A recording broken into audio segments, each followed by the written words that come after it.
Hello guys, welcome back to my channel. तो this is chapter 1 investment basics. ये तुम्हारे लिए लास्ट टाइम रिवीजन बना रही हूँ मैं, ताकि तुम लोगों को प्री बोर्ड्स में, अपने बोर्ड्स में तुम लोग अगर इन वीडियो लेक्चर्स को भी देख के जाते हो तो it will be very easy for you to tackle the question जो भी तुम लोगों को मिलेंगे। बाकी सबसे पहले वीडियो को स्टार्ट करने से पहले मैं तुमको बताना चाहती हूँ कि देखो यार, अब मैंने तुम लोगों के लिए वन स्टॉप सोल्यूशन बना दिया है। I have prepared a booklet जिसमें सारे क्वेश्चन है, सारे आंसर है, जितने भी इस 84 पेजेस की बुक से आपसे पूछे जा सकते हैं वो सारे क्वेश्चन और सारे आंसर मैंने आपको अपनी एक बुक बना के उसमें दे दिया है। आप उसे सैम्पल पेपर बोलो, क्वेश्चन बैंक बोलो, आंसर बैंक बोलो, जो भी बोलो, but I have named it one stop solution for all of you guys. मुझे पता है कि जब मैं क्लास 10 में पढ़ती थी तो ऐसा कुछ भी नहीं था और मुझे ये बुक बार बार पढ़नी पड़ती थी। उस समय ये वीडियो लेक्चर्स भी नहीं थे। जो लोग, तुम लोग अभी बहुत नए हो तो तुम्हें पता नहीं होगा कि ये 2015 से ये सब्जेक्ट चल रहा है और इतना कुछ था नहीं, ठीक है। तो अब ये मैंने तुम लोगों के लिए बना दिया। आई होप तुम लोग उसको लोगे। और अभी इस टाइम पे मैंने उस पर 25% का ऑफ रखा हुआ है। तुम लोग जब चाहो तुम उसे ले सकते हो, ठीक है। तुमको बहुत हेल्पफुल होगा। चलो अब हम शुरू करेंगे अपने चैप्टर 1 को। ये है हमारा इन्वेस्टमेंट बेसिक्स। देखो, आई अज्यूम कि तुम लोगों को थोड़ा बहुत आता है, ठीक है। मैं मतलब बहुत ज़्यादा भर भर के एक्सप्लेनेशन नहीं देना चाहती मैं। I don't want to make these video very lengthy. मैं चाहती हूँ तुम लोग लास्ट मिनट रिविजन भी यहाँ से कर लो। तो हम सबसे पहले देखेंगे कि भाई इन्वेस्टमेंट क्या होता है, ठीक है। हमारा चैप्टर 1 का, इस बुक का सबसे पहला क्वेश्चन ये है हमारे लिए कि इन्वेस्टमेंट क्या होता है। तो देखो, जो मनी यू अर्न, जितना भी पैसा आप कमाते हो उसमें से आधा पैसा हम लोग खर्च कर देते हैं और कुछ हम लोग बचाते हैं। क्यों? क्योंकि हमें पता होता है कि भाई हमारा जो फ्यूचर है वो अनसर्टेन है। हमें नहीं पता कि फ्यूचर में हमारे साथ क्या होने वाला है। तो हम उसके लिए, तुम लोगों के घर पे सबको पता होगा, पैसे बचाते हैं। तो उसी पैसे को जब हम लोग किसी ऐसी जगह लगाते हैं ना जहाँ से हम लोगों को रिटर्न मिले, क्या मिले? रिटर्न मिले, तो उसको हम लोग बोलते हैं कि इन्वेस्टमेंट है। तो अब जब तुम इसको लिखोगे तो कैसे लिखोगे कि जो हम पैसे हम कमाते हैं उसमें से कुछ पैसा हम लोग खर्च कर देते हैं, कुछ पैसा हम लोग बचाते हैं, और ये जो बचा हुआ पैसा होता है हम इसे करते हैं इन्वेस्ट, ठीक है। हम इसे क्या करते हैं? हम इसको इन्वेस्ट करते हैं। हमको जब इस पैसे पर रिटर्न मिलता है तब हम कहते हैं कि अच्छा, ये हमारी थी इन्वेस्टमेंट, ठीक है। तो आई होप तुमको ये समझ में आ गया होगा। मैंने बहुत खचड़ पचड़ कर दिया है। अब हम आगे बढ़ेंगे। ये सारे इस बुक के जितने भी, ये क्योंकि ये बुक की जो पूरी है आपकी क्वेश्चन आंसर फॉर्मेट में, ठीक है। तो अगर आप इसको भी ढंग से पढ़ लोगे ना, आपकी सारी प्रॉब्लम ही खत्म हो जाएगी। Why should one invest? अब भाई बंदे को इन्वेस्ट करना क्यों चाहिए? हम क्यों करें इन्वेस्ट? क्यों? ये आजकल तुम लोगों को बहुत हो रहा होगा कि भाई फाइनेंशियल लिटरेसी क्या होता है, क्यों हमें पैसा सेव करना चाहिए, आजकल सब देख रहे हैं। पर क्यों? क्योंकि यार देखो, जो भी हमारे पास रिसोर्सेज हैं जो कि खाली पड़े हैं, जिसका हम लोग कुछ इस्तेमाल नहीं करें, अगर हम उसको कहीं इन्वेस्ट कर देंगे उससे हमको रिटर्न मिलेगा, ठीक है। रिटर्न मतलब कुछ फायदा होगा, प्रॉफिट होगा। तो वो पैसा जो प्रॉफिट में के रूप में आएगा वो हमको बाद में हमको काम आएगा हमारे। Generate a specified sum of money for a specific goal in life. अब मान लो, जैसे ये एग्जाम्पल मैंने पहले भी दिया हुआ है कि अभी तुम 10th क्लास में हो, जो लड़के हैं मान लो उनको बाइक खरीदनी है। अभी पापा ने मना कर दिया कि भाई मैं बाइक नहीं दिला सकता, तुम खुद से कमाओ, खुद से बड़े हो, खुद से करोगे तो मिलेगा तुम्हें, ठीक है। तो तुम कुछ भी चीज़ के लिए या फिर किसी सब्सक्रिप्शन के लिए, किसी नेटफ्लिक्स का सब्सक्रिप्शन चाहिए, मान लो 10-10 रुपये मिल रहे हो, गरीब हो तुम सब। गरीब क्या, मैं भी बहुत गरीब हूँ, 2 रुपये मिलते थे मेरे को बचपन में, ठीक है। तो तुम पैसे जमा करो, ठीक है। तो वो हमारा स्पेसिफिक गोल क्या है कि हमको नेटफ्लिक्स का सब्सक्रिप्शन चाहिए या फिर हमको एक बाइक खरीदनी है। तो भाई इस तरीके के हमारे गोल्स होते हैं ना लाइफ में, तो उसके लिए हम लोग पैसे बचा के रखते हैं। तो ये हो गया एक स्पेसिफाइड सम ऑफ मनी, क्योंकि हमारे पास एक गोल होता है उसको पूरा करने के लिए। एंड सबसे एंड में क्या आता है, हम सबको पता है कि हमारा जो फ्यूचर है वो बहुत ही अनसर्टेन है। हमें नहीं पता हो सकता कि हमारे संग कब क्या हो जाएगा, तो हम उसके लिए पैसे बचाते हैं। आपने देखी होंगी घर में ऐसी सिचुएशन आ जाती है, ठीक है।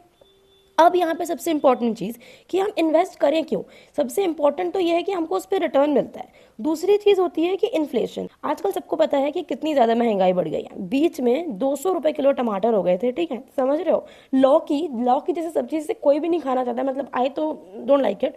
तो वो सब्जी में 60-70-80 रुपये किलो, वाई मुझे तो पता नहीं, ठीक है। पर तुमको मैं बताती हूँ कि ये है इन्फ्लेशन, ठीक है, ये है महंगाई। इसे कहते हैं महंगाई हो रही है। महंगाई क्या होता है? कॉस्ट ऑफ लिविंग इंक्रीज हो जाती है। कॉस्ट ऑफ लिविंग का क्या मतलब होता है? अब जैसे पहले 2,000 रुपये अगर किसी की महीने की इनकम थी तो वो बंदा रेंट पर भी अगर रहता था तो वो रह सकता था। उसके खाने के खर्चे, उसके कपड़े के खर्चे, उसके बाकी छोटी मोटी जो उसके ट्रांसपोर्टेशन चार्जेस इधर उधर होते थे वो सब निकल आते थे। पर क्या आज एक अकेला बंदा भी 2,000 रुपये में रह सकता है? नहीं, क्योंकि आपको किसी अच्छी जगह पे 2,000 रुपये में रेंट पे कमरा भी नहीं मिलेगा, ठीक है। तो आपका जो कॉस्ट ऑफ लिविंग है वो बेसिकली इंक्रीज हो गया है। कॉस्ट ऑफ लिविंग में आपकी हर एक चीज़ की महंगाई आ जाती है। चाहे आप अपने कपड़ों की ले लो, चाहे आप खाने की ले लो, चाहे आप पढ़ने की ले लो, चाहे आप कहीं घूमने की ले लो, चाहे किसी भी छोटी से छोटी चीज़ की आप कॉस्ट लगा लो, वो सब बढ़ जाती है, ठीक है। तो यही इन्फ्लेशन है, छोटी मोटी मतलब नॉर्मली समझने के लिए।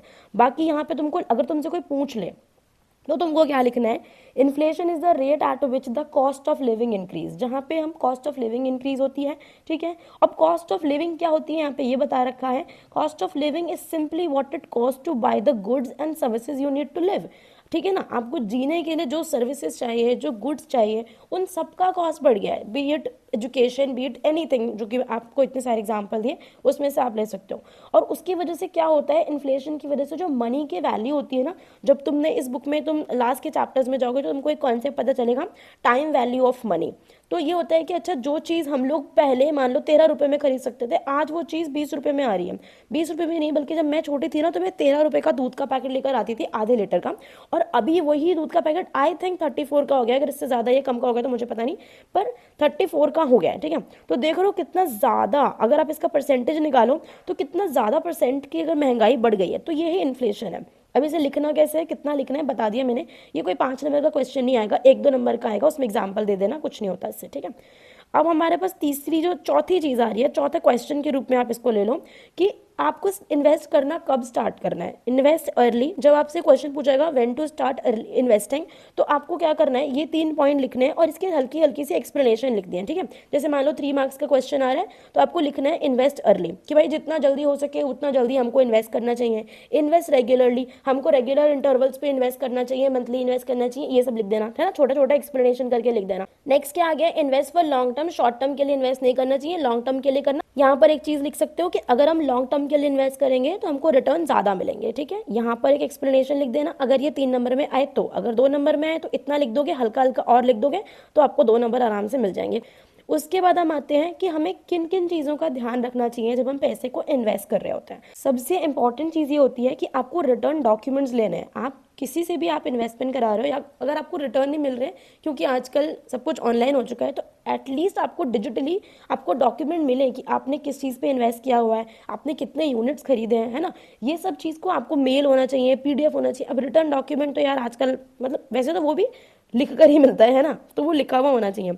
Read and understand such document, आपको उसे समझना है। कहीं ऐसा ना हो कि आपने अपने ब्रोकर को कहीं और पैसा लगाने के लिए कहा था और उसने कहीं और पैसा लगा दिया, ठीक है। तो ये सब अगर आपको लिखी हुई इन्फॉर्मेशन मिलेगी तो आपको पता होगा ना कि आपने क्या कहा था और एक्चुअली हुआ क्या है।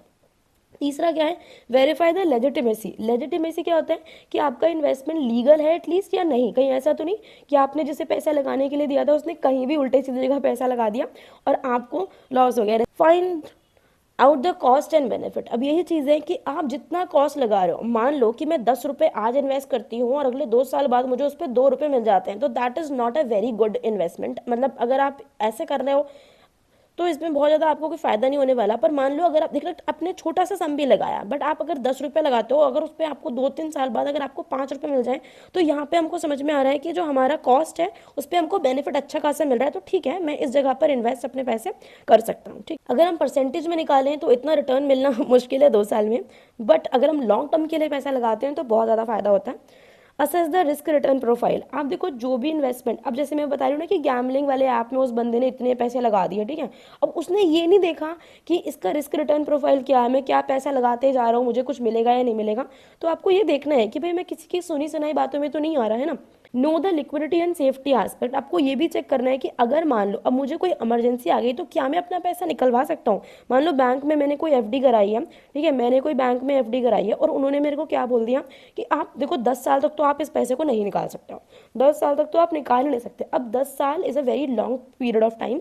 आपके साथ क्या हो जाए आपको नहीं पता हो सकता। आपको अगर ज़रूरत पड़ गई तो ऐसा इन्वेस्टमेंट थोड़ा सा बेकार है। मतलब हर एफडी ऐसी नहीं होती है कि आप उसमें से पैसा ना निकलवाओ। हमारे पास एक ऑप्शन होता है कि आप प्री मेच्योर विड्रॉल करा सकते हो, जिसमें आपको थोड़ा सा पैसा कटता है बट आपको एटलीस्ट पैसा तो मिल जाएगा। तो ये लिक्विडिटी देखनी पड़ती है कि हमने जो इन्वेस्टमेंट किया है उसको हम कैश कितने दिनों में कर सकते हैं, कैश कर भी सकते हैं या नहीं कर सकते हैं जब हमें ज़रूरत पड़े।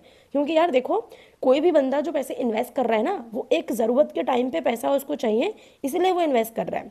अब ऐसा नहीं होगा कि अच्छा मैंने इन्वेस्ट कर दिया, अब मैं आज मेरे को ज़रूरत है भाई, मुझे ये चीज़ खरीदनी है, ये चीज़ मेरे पास, अब मेरे को ये चीज़ लेनी ही लेनी है, पर मैंने यहाँ पैसे कटे, मैं सोच रहा हूँ अच्छा ये पैसा बढ़ता रहेगा बढ़ता रहेगा, पर मुझे आज ये चीज़ चाहिए ना। तो अगर ये पैसा मुझे नहीं मिला ये चीज़ खरीदने के लिए, तो आज तो मेरे को मतलब मान लो अगर कोई मेरी इमरजेंसी हुई तो मुझे दिक्कत हो जाएगी ना। तो उस इमरजेंसी में चीज़ें या पैसा खर्च करने के लिए ही हम पैसा इन्वेस्ट कर रहे होते हैं। तो लिक्विडिटी चेक करना इज़ वेरी इंपॉर्टेंट।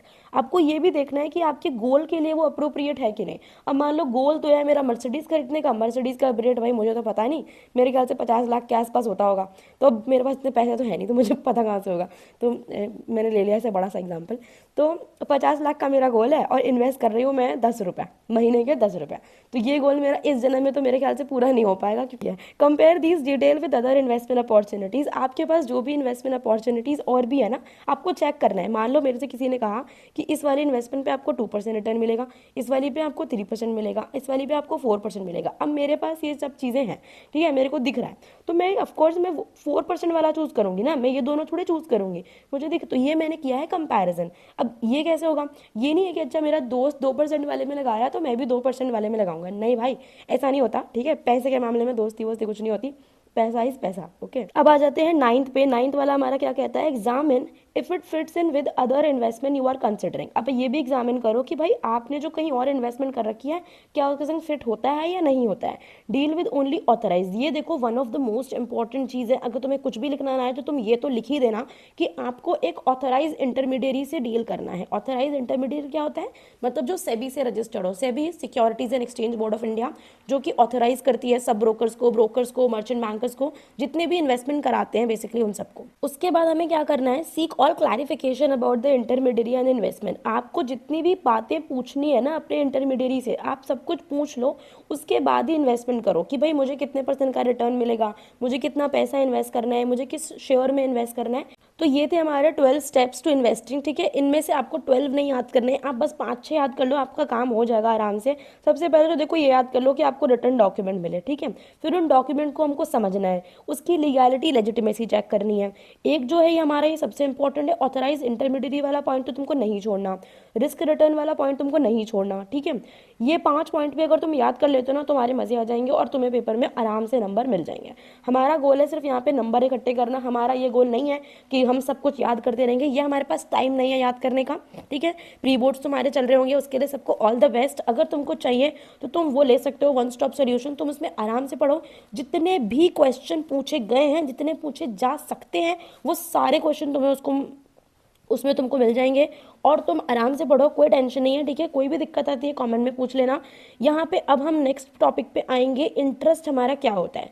जब हम मनी बोरो करते हैं तो हमको उसको यूज़ करने के पैसे देने पड़ते हैं, समझ रहे हो। कि अगर मेरे को आज ज़रूरत थी पैसे की पर मेरे पास पैसे नहीं थे, मैंने किसी और से पैसे लिए, तो उसने मुझे पैसे दिए यूज़ करने के लिए, तो मैं उसको यूज़ करने का पैसा देती हूँ ना, privilege of using the lender's money, इसके लिए मैं उसको पैसे देती हूँ।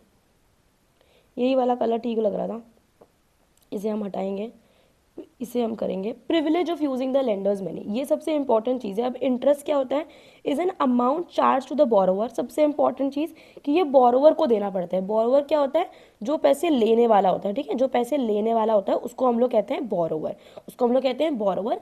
और क्योंकि जो लेंडर है, जो लेंड कर रहा है ना अपनी मनी को, जो दे रहा है, उसके पैसे को यूज करने का पैसा आपको देना है। तो आई होप ये इट्स नॉट वेरी डिफिकल्ट, आपको आराम से याद हो जाएगा ये कि इंटरेस्ट क्या होता है, amount charge to the borrower for the privilege of using the lender's money. अब आ जाते हैं what factors determine interest rate. अब ऐसे कौन से फैक्टर्स होते हैं जिनसे इंटरेस्ट रेट डिफाइन होता है। अब देखो जैसे मैंने बोला कि एक इन्वेस्टमेंट पे आपको 2% का रिटर्न मिल रहा है, एक पे 3% का रिटर्न मिल रहा है, एक पे 4% का इंटरेस्ट मिल रहा है ना। तो ये सब जो होता है ये कैसे डिफाइन होता है, ये कैसे किसी ने रखा है कि अच्छा ये 2% का इंटरेस्ट देगा, ये 5% का इंटरेस्ट देगा, है ना। तो ये क्या होता है, demand for money. Demand for money मतलब कितनी मनी की डिमांड आ रही है।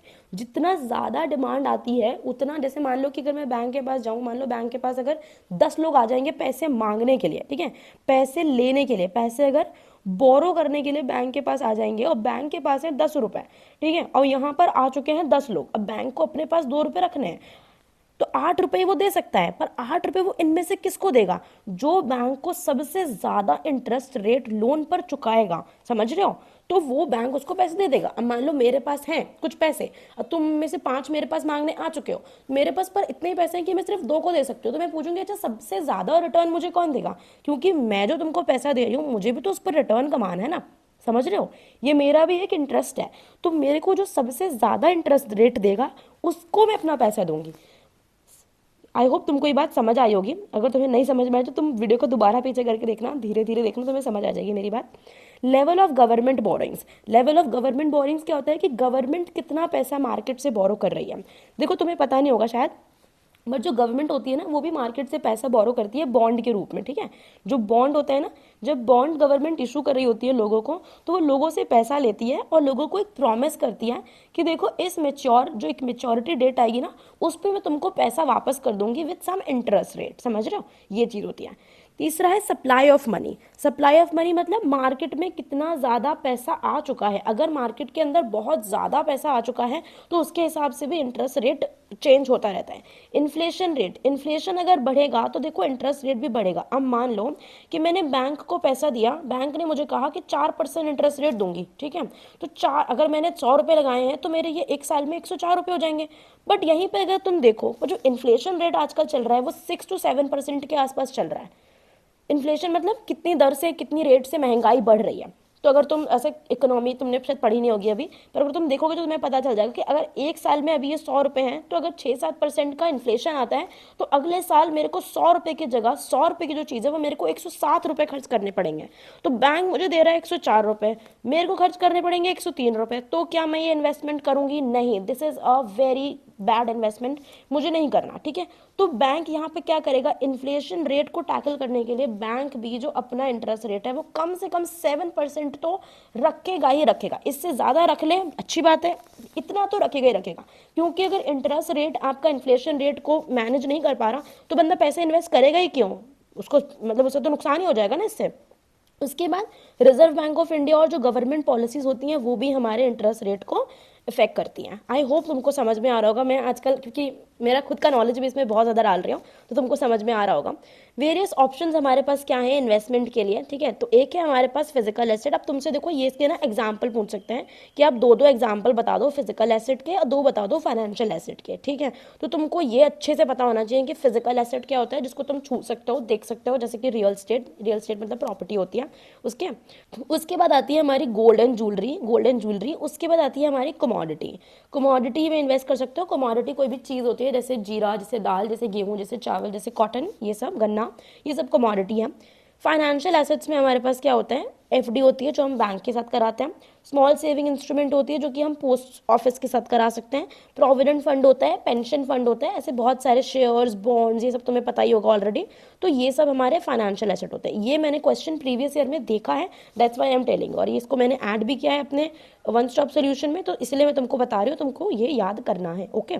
तो देखो अब हम लोग आ जाएंगे अपने शॉर्ट टर्म फाइनेंशियल ऑप्शंस पे कि हमारे पास शॉर्ट टर्म फाइनेंशियल ऑप्शंस कौन कौन से हैं। सबसे पहला है, अब इसमें से ना तुमसे दो पूछ लेगा कि दो शॉर्ट टर्म फाइनेंशियल ऑप्शन समझाओ या एक समझाओ, या फिर इन तीनों में से पर्टिकुलर भी तुमसे पूछ सकता है। ये वाला क्वेश्चन बहुत ज़्यादा नहीं आता पर तुम फिर भी पढ़ लेना, ठीक है। बट अगर तुमसे दो भी पूछता है ना तो तुम एक तो सेविंग बैंक अकाउंट वाला बता सकते हो और एक एफडी बता देना। दिस इज़ वेरी इजी, तुम लोगों को समझ में आ जाएगा I hope. Saving bank account क्या होता है, ये सबसे पहले तुम इसमें लिखना फर्स्ट बैंकिंग प्रोडक्ट है, ठीक है। और अगर तुम्हें मेरे नोट्स के बारे में नहीं पता है ना, मैंने हैंड रिटन नोट्स भी बना रखे हैं।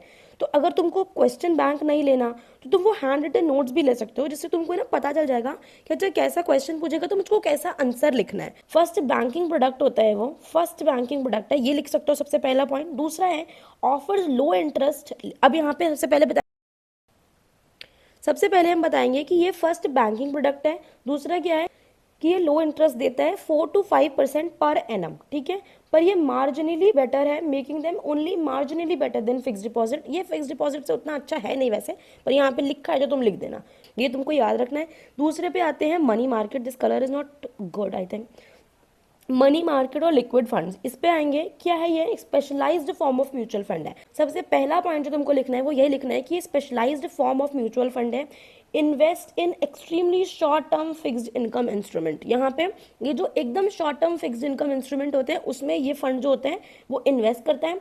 ये इजी लिक्विडिटी होती है इसकी, आराम से अगर आप पैसा निकालना चाहो तो निकाल सकते हो, कोई दिक्कत वाली बात नहीं है, ठीक है। उसके बाद आपको ये मैक्सिमाइज करना, आपको रिटर्न ये अच्छे खासे रिटर्न देता है।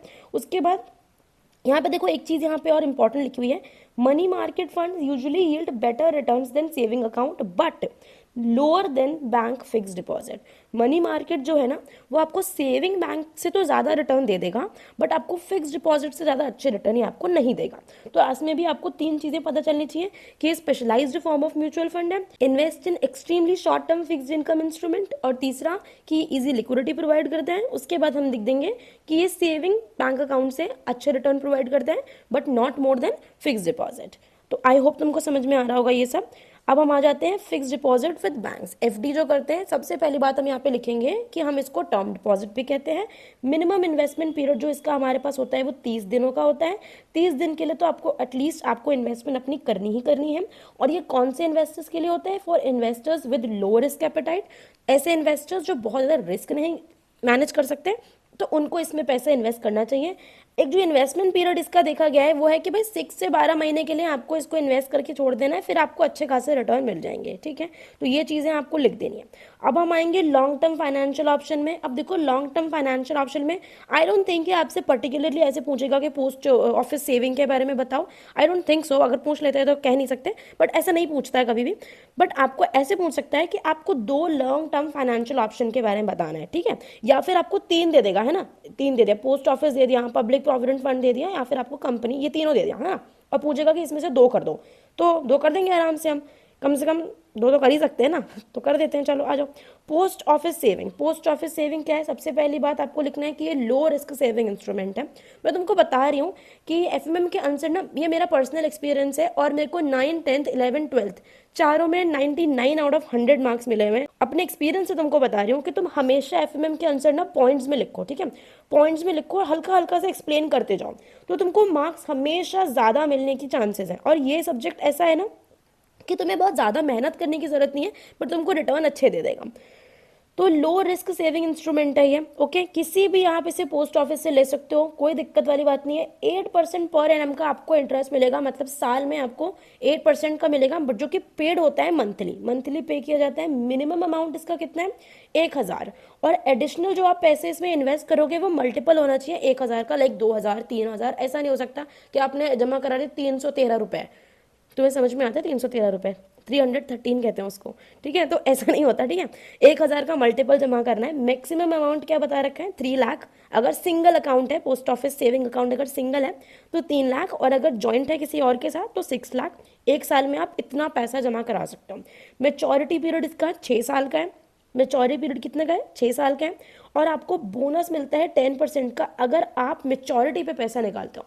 मतलब समझ रहे हो कि अगर अगर इसका मेच्योरिटी पीरियड कितना है? 6 साल का। ठीक है, तो अगर मैंने 6 साल तक अपना पैसा पोस्ट ऑफिस में रखाया, उसके बाद 6 साल के बाद मैंने अपना पैसा निकाला, तो मुझको मेरे इंटरेस्ट रेट के साथ साथ एक 10% का बोनस अलग से मिलेगा। तो ये हो गया, इतनी इन्फॉर्मेशन तुम्हारे लिए बहुत है इसके लिए। आगे बढ़ते हैं। Public provident fund. Public provident fund क्या होता है? ये देखो, एक लॉन्ग टर्म सेविंग इंस्ट्रूमेंट है, ये लिख देना। मेच्योरिटी इसकी 15 सालों की होती है। इंटरेस्ट इसका कैसा होता है? पर एनम होता है, 8% कंपाउंडेड एनुअली। ये एनुअली आपको कंपाउंड होकर मिलता है। जो पीपीएफ अकाउंट होता है ना, पब्लिक प्रोविडेंट फंड, ये आप किसी भी नेशनलाइज बैंक से खुलवा सकते हो, कभी भी खुलवा सकते हो। टैक्स बेनिफिट आप इस पे ले सकते हो। चौथा पॉइंट तुमको बहुत अच्छा मिल गया है कि अगर आपने इस पे अपना पैसा लगा रखा है तो आप इसमें टैक्स बेनिफिट ले सकते हो। बस इतनी इन्फॉर्मेशन बहुत है तुम्हारे लिए इसमें। ठीक है, 4-5, इसमें कोई ऐसा नहीं होने वाला कि बहुत ज़्यादा कोई पूछ लेगा तुमसे। इतना मतलब तुम समझो कि मैं जो तुम्हें बता रही हूँ ना, उस पॉइंट को लिख के हल्का हल्का सा तुमको एक्सप्लेन करना है। उसके बाद तुमको nobody can stop you from scoring more than 85%, I just tell you.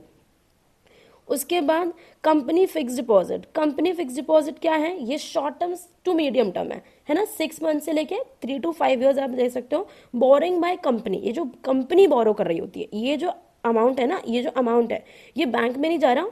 Boring by company at a fix rate of interest. और यहाँ पे जो आपको जो रेट होता है वो फिक्स रेट ऑफ इंटरेस्ट होता है, जो कि मंथली मिलता है, क्वार्टरली मिल सकता है ना, सेमी एनुअली और एनुअली मिलता है। इसमें हमको इतना ही जानने की जरूरत है, ज़्यादा जानने की जरूरत नहीं। और एक चीज़ हम यहाँ पे और देख लेते हैं कि जो इंटरेस्ट रिसीव होता है is after deduction of taxes. यहाँ पे जो इंटरेस्ट हमको मिलता है वो मिलने से पहले ही टैक्स हमारा काट लेता है, उसके बाद हमको वो इंटरेस्ट मिलता है। ये वाला जो है ना, ये वाला पॉइंट की ज़्यादा पूछता नहीं है, तो ज़्यादा इंपॉर्टेंट नहीं है। जो इंपॉर्टेंट चीज़ें हैं मैं बस वही तुम्हें बता रही हूँ। यहाँ पे बॉन्ड्स देखो, बॉन्ड्स को अच्छे से समझ लो। फिक्स इनकम डेट इंस्ट्रूमेंट है। एक तो फिक्स इनकम इसको क्यों बोलते हैं? क्योंकि इसमें ना ऐसा होता है कि आपको पता होता है कि अच्छा आपको इतना, मान लो बता दिया कि 8% रिटर्न मिलेगा, ठीक है, तो ये 8% रिटर्न आपको मेचोरिटी पे मिलेगा। उससे पहले आपको ये नहीं चेक करना कि अच्छा जैसे शेयर्स में चेक कर रहे होते हैं ना कि आज अरे आज स्टॉक मार्केट हिल गया, अरे आज स्टॉक मार्केट में ये हो गया तो हमारा शेयर ड्रॉप हो गया, ये हो गया, ऐसा इसमें कुछ नहीं होता। फिक्स रेट ऑफ इंटरेस्ट है जो कि पहले से फिक्स्ड है, आपको कुछ नहीं करना, बस आपको जितनी आपकी मेचोरिटी है, जितना आपका टाइम पीरियड है, उतने तक अपना बॉन्ड रखना है और उसके बाद वो आपको जो गवर्नमेंट है वो आपको उसको पैसा दे देगी, ठीक है। यहाँ पे आ जाएंगे कि इसे इशू कौन करता है। इशू करने वाले जो होते हैं वो होते हैं सेंट्रल या स्टेट गवर्नमेंट या कोई भी कॉर्पोरेशन जो कि सेंट्रल या स्टेट गवर्नमेंट की है, वो लोग बॉन्ड्स को इशू करते हैं। बॉन्ड जो होता है वो क्या होता है, अगर तुमसे पूछ ले, मान लो 1 नंबर में तुमसे पूछ ले कि बॉन्ड क्या होता है, तो हम इसे बता सकते हैं, a bond is generally a promise to repay the principal along with the fix rate of interest on a specific date. अब मैं तुमको एग्जांपल लेके बताती हूँ कि मान लो कि यहाँ पे जो बॉन्ड है वो कैसे है कि जैसे गवर्नमेंट है, उसने मेरे से कहा कि भाई तुम मुझे 100 रुपये दो। अब गवर्नमेंट को 100 रुपये की जरूरत पड़ गई, क्या देश है रे बाबा। यहाँ पे मान लो एग्जाम्पल ले लो, जैसे गवर्नमेंट ने कहा कि अच्छा मैं प्रिंसिपल अमाउंट तुमसे लेती हूँ 100 रुपये, एक मैं तुमको रिटर्न देती हूँ 8% का, ठीक है, और उसके बाद मैं तुम्हें बताती हूँ date, today is 26 of December, तो मैं ये 1 साल के लिए ले रही हूँ, तो 26 ऑफ दिसंबर 2025 को मैं तुमको कितने रुपए दूंगी, 108 रुपए दे दूंगी, ठीक है। तो कुछ इस तरीके का, this is a promise made by the government to the bond holder कि भाई देखो मैं तुमको प्रॉमिस करती हूँ कि मैं तुमसे पैसा ले रही हूँ, तो मैं तुमको इतने इंटरेस्ट रेट पे इतने तारीख को पैसा तुम्हारा वापस दे दूंगी। और जिस डेट को, जो स्पेसिफाइड डेट होती है, उसको हम लोग बोलते हैं मेचोरिटी डेट। अगर तुमसे पूछ ली कि मेचोरिटी डेट क्या होता है, तो भी आई होप तुमसे बता दोगे, है ना। अब यहाँ पे आएंगे mutual fund. This is very important and very easy to understand. Funds operated by investment company जो कि पैसे को रेज कर रही होती है, raises money from public and invest in a group of asset. यहाँ पे हम इन्वेस्ट जो करते हैं वो ग्रुप ऑफ एसेट्स में करते हैं। उसके बाद ये किस किस के लिए अच्छा होता है, मतलब कौन कौन से ऐसे लोग होते हैं जो कि म्यूचुअल फंड में अपने पैसे को इन्वेस्ट कर सकते हैं, जिनके पास रिसोर्सेज की कमी है, टाइम की कमी है, नॉलेज कंस्ट्रेंट्स है ना, वो लोग अगर इसको म्यूचुअल फंड में पैसा लगाएं तो उनके लिए एक अच्छी चीज़ होती है। इसमें आपको सिर्फ इतना ही जानने की ज़रूरत है। म्यूचुअल फंड के बारे में आगे भी हम बहुत कुछ पढ़ेंगे। स्टॉक एक्सचेंज से हम लोग क्या समझते हैं, अब देखो ये वाला क्वेश्चन आई थिंक पूछा गया है कि स्टॉक एक्सचेंज जो है कौन डिफाइन करता है, which act define stock exchange. तो इसको याद करो, securities contract regulation act 1956 bracket में SCRA है ना, you have to write it proper like this, जैसे ये लिखा हुआ है वैसे आपको यहाँ पर लिखना है। Securities contract regulation act 1956 SCRA, ये वाला जो एक्ट है ये हमारे स्टॉक एक्सचेंज को डिफाइन करता है। और ये क्या होता है, बेसिकली एक बॉडी है जो कि जो पूरा ट्रेडिंग है उसको फैसिलिटेट करती है, ठीक है। स्टॉक एक्सचेंजेस के बारे में भी हम आगे और पढ़ेंगे। एक और इंपॉर्टेंट लाइन है, NSE was incorporated as national stock exchange. NSE का फुल फॉर्म आपसे पूछ सकता है, तो यहीं पे इसको याद कर लो, नेशनल स्टॉक एक्सचेंज, ठीक है। और तुम लोग मुझे इससे कमेंट में बताना कि BSE का फुल फॉर्म क्या है। BSE का फुल फॉर्म अब तक अगर तुम्हें नहीं पता, दिस इज वेरी बैड, और तुम्हें अच्छे से पढ़ना चाहिए, और पता है तो लिख के मुझे बताओ, ठीक है। DSE का फुल फॉर्म मुझे कमेंट में बताओ, मैं तुमको नहीं बताऊंगी है। अब हम क्वेश्चन पे आएंगे, इक्विटी या शेयर। अब जो इतनी देर से मैं शेयर शेयर लगाए पड़ी हूँ, इसका क्या मतलब है। शेयर क्या होता है, basically equal units of small denomination. यहाँ पे ये पेन जो है वो गलत ही चले जा रहा है, equal units of small denomination. अब देखो शेयर क्या होता है, आई होप तुमने अगर मेरे पुराने लेक्चर्स देखे तो तुमको शेयर समझ में आ गया होगा, ठीक है। तो यहाँ पे तुमको लिखना क्या है कि कोई भी कंपनी है उसको भाई, मतलब देखो यार ऐसा ज़रूरी नहीं है कि तुम लोगों को रट्टा मारना है, रट्टा रट्टा लिखना है। तुम अगर नॉर्मल वर्ड्स में भी अच्छे खासे लिख दोगे ना तो तुम्हें नंबर मिल जाएंगे। टोटल जो इक्विटी कैपिटल होता है किसी भी कंपनी का, वो इक्वल स्मॉल डिनोमिनेशन में कंपनी उसको बांटती है और उसको लेके लोगों से पैसा लेती है। एक और इंपॉर्टेंट चीज़ है यहाँ पे, the holders of such shares are members of the company and have voting rights. अब जितने भी लोगों के पास शेयर्स होते हैं वो कंपनी के मेंबर माने जाते हैं और उन सब के पास वोटिंग राइट्स होता है। समझ में आ रही है। उसके बाद हम आते हैं डेट इंस्ट्रूमेंट पे। डेट इंस्ट्रूमेंट क्या होता है, ये भी बेसिकली क्या होता है, इस तरीके का है कि भाई एक बंदे ने दूसरे को पैसा लेंड किया है, अपना पैसा दिया हुआ है। डेट इंस्ट्रूमेंट क्या है, उधारी का इंस्ट्रूमेंट है ये। एक कॉन्ट्रैक्ट होता है जहाँ पे one party lends money to another, एक पार्टी दूसरी पार्टी को पैसे देती है, जैसे बॉन्ड के केस में हुआ था ना। डेट का ही पार्ट है बॉन्ड और डिबेंचर, डेट से ही निकलता है। जैसे ये डेट है ना, डेट इंस्ट्रूमेंट ही होता है, बॉन्ड और एक डिबेंचर होता है। जो बॉन्ड होता है ये मेनली इशू की करते हैं government, state government, central government है ना, या पीएसयूज जो होते हैं। जो डिबेंचर होते हैं वो मेनली प्राइवेट कॉर्पोरेशन, जो प्राइवेट कॉर्पोरेट सेक्टर होता है उनके द्वारा इशू किया जाता है, वाह द्वारा, ऑन प्री डिटरमाइंड टर्म्स। ठीक है ना, पहले से टर्म्स डिफाइन होती हैं कि अच्छा इंटरेस्ट रेट कितना मिलेगा, इनका इंटरेस्ट रेट पहले से डिफाइन होता है, पीरियड ऑफ इन्वेस्टमेंट पहले से डिफाइन होता है, प्रिंसिपल अमाउंट पहले से डिफाइन होता है। तो ये सब चीज़ हो गई। अब बॉन्ड क्या है, बॉन्ड एक डेट इंस्ट्रूमेंट है जो हमने पहले समझ लिया। अब अगर तुमसे पूछ लेना कि बॉन्ड और डेट के बीच में डिफरेंस बताओ, तो देखो बॉन्ड और डेट के बीच में डिफरेंस जो है वो हमको यहाँ दे रखा है। जो बॉन्ड है ना वो एक डेट इंस्ट्रूमेंट है, ये बात तो पक्की है, ठीक है, बट वो इशू कौन करता है, इशूड बाय सेंट्रल और state government and public sector organisation. And जो हमारा डिबेंचर है वो कौन इशू करता है, वो भी डेट इंस्ट्रूमेंट ही है, ठीक है, पर इसे कौन इशू करता है, प्राइवेट कॉर्पोरेट सेक्टर। अगर तुमसे कोई पूछे कि डेट इंस्ट्रूमेंट क्या होता है तो समझा दो कि एक कॉन्ट्रैक्ट होता है जहाँ पे एक पार्टी दूसरी पार्टी को पैसे लैंड करती है, वहाँ पे हमारा जो इंटरेस्ट रेट होता है, जो प्रिंसिपल अमाउंट होता है, जो टाइम पीरियड होता है उस पूरे इन्वेस्टमेंट का, वो पहले से डिफाइन होता है, डिटरमाइंड होता है, ठीक है। उसके बाद अगर 2 नंबर में पूछा है तो डेट के 2 टाइप होते हैं, पहला होता है बॉन्ड, उसके बाद होता है डिबेंचर। बॉन्ड क्या है, इशू करती है सेंट्रल गवर्नमेंट या स्टेट गवर्नमेंट। डिबेंचर क्या होता है, जिसको हम प्राइवेट सेक्टर, जो है हमारा प्राइवेट सेक्टर, इसको इशू करता है। तो ऐसा क्वेश्चन अगर आ जाए तो मैं तुमको ऑलरेडी उसका आंसर और सब कुछ मैंने लिखना बता दिया है, इसलिए मैं इसको बोल रहा हूँ कि ये लास्ट टाइम रिवीजन है। तुम लोग मुझे कमेंट में ये मत लिखना कि दीदी आपने ये छोड़ दिया, आपने ये नहीं बताया, आपने वो लाइन नहीं पढ़ी। तो यार ऐसे अगर ऐसे करेंगे ना, हर बार अगर ऐसे पढ़ेंगे तो ऐसे रिवीजन नहीं हो पाएगा, समझ रहे हो।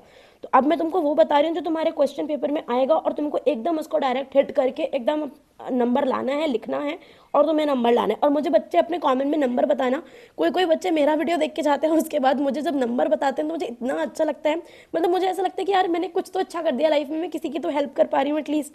तो तुम लोग अगर अच्छे नंबर आए तो मुझे बताना जरूर, और गंदे हैं तो भी बता देना, तो मैं एटलीस्ट समझ जाऊंगी कि अच्छा तुमने अच्छे से नहीं पढ़ा, मैंने तो पढ़ाया अच्छे से। ठीक है, उसके बाद ये पूरा ट्यूशन टीचर जैसा हो गया, ठीक है। डेरिवेटिव क्या होता है ना, तो डेरिवेटिव क्या होता है, बेसिकली एक ऐसा प्रोडक्ट है जहाँ पे हमारी जो प्रोडक्ट की वैल्यू होती है वो किसी अंडरलाइंग एसेट से डिफाइन होती है। अब देखो ये जो अंडरलाइंग एसेट है ना, ये जब मैं पढ़ती थी ना तो मेरे को ये बात समझ नहीं आ जाती कि अच्छा ये क्या बात है। अब देखो मैं तुमको एग्जाम्पल लेके बताती हूँ। मान लो मैं गन्ना बनाना चाहती थी, पर मुझे इतना अच्छा ड्राइंग आता नहीं है, पर ये मुझे किसी बॉम्ब जैसा लग रहा है, पर तुम इसे शुगर केन समझ लो, ठीक है। नहीं यार ये तो समझा नहीं जा सकता, ये अच्छा नहीं लग रहा है। कैसे बनाते हैं मुझे आता नहीं है, कि ऐसे ऐसे करके, है ना, ऐसे ऐसे करके, तो तुम ये समझ लो कि ये शुगर केन है, ओके। तो एक फार्मर है ना, एक फार्मर है, और तुम हो एक बिजनेसमैन। तुम क्या हो, तुम हो एक बिजनेसमैन, ठीक है।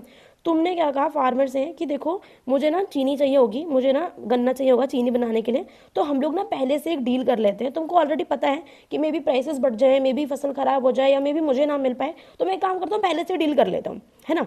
तो तुमने इस बंदे से पहले से डील कर लिया कि देखो तुम इतना गन्ना उगाना, मैं तुमको इतनी डेट पे, मान लो 26 जनवरी मान लो, ठीक है, मुझे नहीं पता गन्ने का टाइम चल रहा है कि नहीं, मैं बस एग्जांपल ले रही हूँ, जनवरी 2024 की नहीं, 2025 की आ गई है, मतलब आई नहीं, अभी आ जाएगी एक दिन, जैसे सारे दिन चले जाते हैं ना वैसे ये भी आ ही जाएगा, और आके चला भी जाएगा, और हम सोचते रहेंगे कि क्यों आ गया, क्यों चला गया, ठीक है।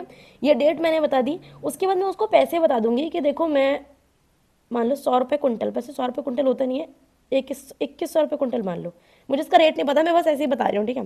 तो मान लो, ऐसे तुम मानते रहो, इमेजिन करते रहो, डेलुलू में तो हम हमेशा रहते ही हैं वैसे भी। तो ये हो गया। उसके बाद हम ये बता, पैसे बता दिए, ठीक है, और उसके बाद ने टाइम बता दिया।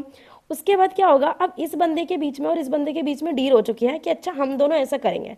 तो अब तुम ये देखो कि ये जो इनका जो इन्वेस्टमेंट है, ये अब ये जो इन्होंने किया है ना, इसको हम बोलेंगे कि डेरिवेटिव है। इसमें क्या है, आपकी जो एसेट है वो क्या है, वो शुगर केन है, उससे ही डिसाइड हो रहा है सब कुछ कि आपकी जो डेरिवेटिव है उसका प्रोडक्ट वो क्या है, वो बेसिकली उसकी कीमत क्या रहेगी, उसकी वैल्यू कितनी रहेगी। तो अब यहाँ पे अगर घुमा घुमा के ना बताया जाए, अगर सिंपली बता दिया जाए तुम्हें, डेरिवेटिव एक प्रोडक्ट है जिसकी वैल्यू ऑफ वन या मोर बेसिक वेरिएबल से निकलती है, जिसको अंडरलाइंग एसेट कहते हैं। अंडरलाइंग एसेट आपकी equity, index, foreign exchange, commodity, any other. मैंने जो एग्जांपल लिया है वो कमोडिटी का लेके तुमको बताया है कि वो एक डेरिवेटिव होता है, ठीक है। डेरिवेटिव को हम 5th चैप्टर में बहुत अच्छे से और भी पढ़ते हैं, इसलिए अभी नहीं बता रही हूँ बहुत अच्छे से, ठीक है। म्यूचुअल फंड फिर से आ गया। म्यूचुअल फंड क्या है? रजिस्टर्ड विद सेबी होता है। सेबी का full form, this is very very important, अगर तुम्हें नहीं पता this is very very bad, ठीक है। तुमको पता होना चाहिए कि सेबी का फुल फॉर्म क्या है। और ये तो क्वेश्चन मतलब बहुत ही प्रोबेबल क्वेश्चन है, नहीं भी पूछेगा तो फिर भी तुमको पता होना चाहिए। ये पूल्स मनी करता है, मतलब जो म्यूचुअल फंड है वो छोटे छोटे इंडिविजुअल से पैसा लेता है और उसके बाद उसको एक बड़े अमाउंट में मतलब बना के उसको डाल देता है। तो म्यूचुअल फंड के बारे में मैंने 2-3 बातें तुमको पहले बता दी थी, अब ये बता दिया। अब इसके बाद मुझे नहीं लगता कि इसमें हमें कुछ जानने की ज़रूरत है, जब 7 चैप्टर में पढ़ेंगे तभी इसको अच्छे से पढ़ लेंगे।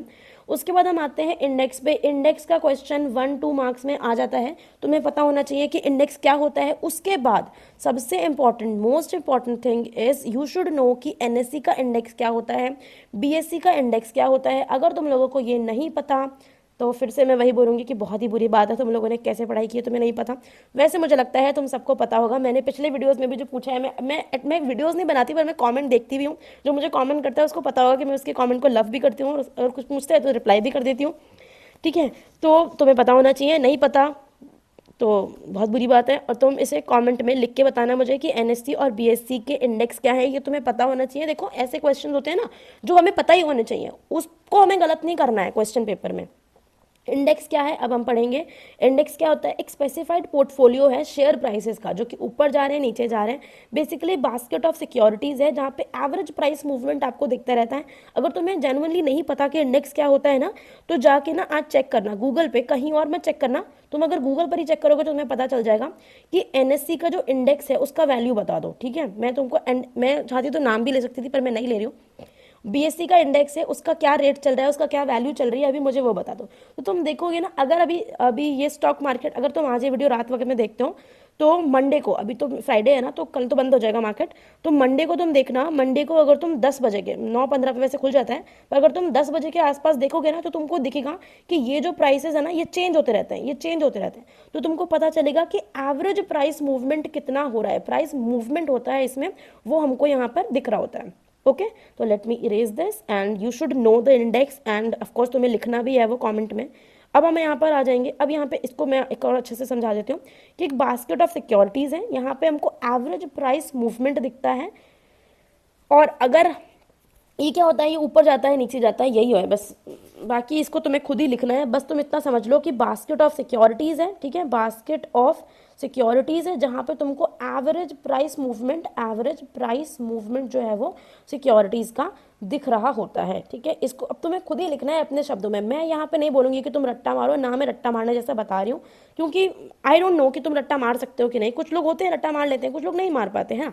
तो तुम समझ लो, समझ जाओगे तो तुम लिख ही लोगे, तो तुम सारे लिख लोगे जितने भी हो, चाहे रट्टा मार पाते हो या नहीं मार पाते, तुम लिख ही लोगे, मुझे पता है। A depository is just like a bank. And मैं तुम्हें बता दूं कि देयर इज अ PYQ जिस पे क्वेश्चन पूछा गया है कि डिपॉजिटरी और जो बैंक है उसमें सिमिलैरिटी क्या है। Okay, I know that you know the difference between both of them, but you should know कि what is the similarity between them. तो ये भी तुमको पता होना चाहिए। I have added this question in my one stop solution, तुम वहाँ से भी पढ़ सकते हो। और बाकी तुम जब हम 6 चैप्टर करेंगे हम वहाँ से पढ़ लेंगे इसको कि क्या सिमिलैरिटी है। यहाँ पे एक चीज़ देख लो कि depository is like a bank, जहाँ पे डिपॉजिट, जहाँ पे हम बैंक में अपने पैसे संभाल के रखते हैं, डिपॉजिटरी में हम अपनी सिक्योरिटीज संभाल के रखते हैं। सिक्योरिटीज लाइक शेयर्स हो गए, डिबेंचर हो गए, बॉन्ड्स हो गए, गवर्नमेंट सिक्योरिटीज इलेक्ट्रॉनिक फॉर्म में। दिस इज वेरी इंपॉर्टेंट, यहाँ पे इलेक्ट्रॉनिक फॉर्म एक लिखा हुआ है, यहाँ से क्वेश्चन आएगा कि अगर हम शेयर्स को इलेक्ट्रॉनिक फॉर्म में कर देते हैं तो उसको क्या कहते हैं, उसे कहते हैं डीमटेरियलाइजेशन, जो कि यहाँ पे दे रखा है।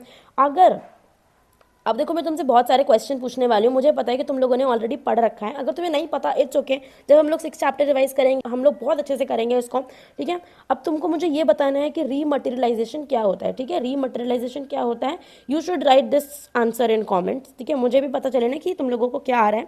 तो डीमटेरियलाइजेशन पढ़ लेते हैं। This is very important, this question could be a question in your boards और प्री बोर्ड, आपको कहीं ना कहीं आपको दिख ही जाएगा। It's a process by which physical certificates of an investors are converted to इतना भी नहीं याद करना, ये इक्विवेलेंट छोड़ो, इन इलेक्ट्रॉनिक फॉर्म, ठीक है। बस इतना याद करना है कि जहाँ पे हमारे फिजिकल सर्टिफिकेट इलेक्ट्रॉनिक फॉर्म में कन्वर्ट होते हैं, that process is called dematerialisation. Okay, तो आई होप तुमको ये समझ में आया होगा। आई नो कि मैंने चीज़ें बहुत थरली एक एक ना एग्जाम्पल ले लेके बहुत अच्छे से तुमको नहीं समझाया, बट आई नो कि तुमको वो चीज़ें समझ में आती हैं, and I don't want to waste your time right now, because कि बहुत तुम्हारा प्रेशियस टाइम है। तुम ये वीडियो को अगर 2x पर भी देखोगे तो it be very easy for you to solve the question, and आपको नज़र में आ जाएंगी सारी चीज़ें। ऐसे में चैप्टर 2 चैप्टर 3 मैं अपनी पूरी कोशिश करूंगी कि मैं तुम्हारे लिए बनाती रहूं। एंड लास्ट में मैं फिर से बोलूंगी कि वन स्टॉप सोल्यूशन मैंने तुम लोगों के लिए बनाया, प्लीज़ उसको लो, प्लीज़ मुझे उसको देख के मुझे बताओ कि तुम लोगों को वो कैसा लगा। एंड इफ़ यू वांट कि मैं उसमें कुछ भी चेंजेस करूँ ना, तुम मुझे बताओ, मैं कुछ भी चेंजेस जो कि तुम लोगों को बेटर लगे, है ना, तो तुम मुझे वो बताओ, और उसका लिंक मैं डिस्क्रिप्शन में दे दूंगी, तुम वहाँ से ले सकते हो ऑफ कोर्स। और आई होप कि तुम्हें हेल्प करेगा, and thank you so much for watching this video. Bye bye.